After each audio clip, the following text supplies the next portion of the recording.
আজকের অনুষ্ঠানটা হচ্ছে পুজো পারপাস আমাদের ফ্যাশন শো তাসমের সিজন 4। আমাদের এই দুর্গা পুজোর যে মানে আমাদের নিউ নিউ কালেকশন যেটা আমাদের পুজোয় পড়বে সবাই, সেই ধরনের আমাদের এখানে শোকেস করা হচ্ছে। সব মডেলসরা এগুলো ডিসপ্লে করবে। প্লাস এখানে আমাদের রয়েছে ডান্স আছে, যেমন আমার ডান্স একাডেমি ময়ূরী ডান্স একাডেমি, আমার স্টুডেন্ট পারফর্ম করবে।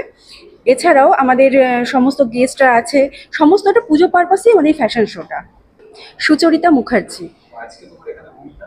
আমার ভূমিকা আমি ডিরেক্টর তাসমের, এবং আমার আমার স্টুডেন্টরা পারফর্ম করছে এবং আমি তো আছি এখানে, অলওয়েজ থাকবো। তাসাম আছে যখন আমিও আছি, আমিও মানে তাসামও, মানে আমরা দুজনেই একসাথে এটা করছি। ব্যাস এই আমাদের ফ্যাশন শো।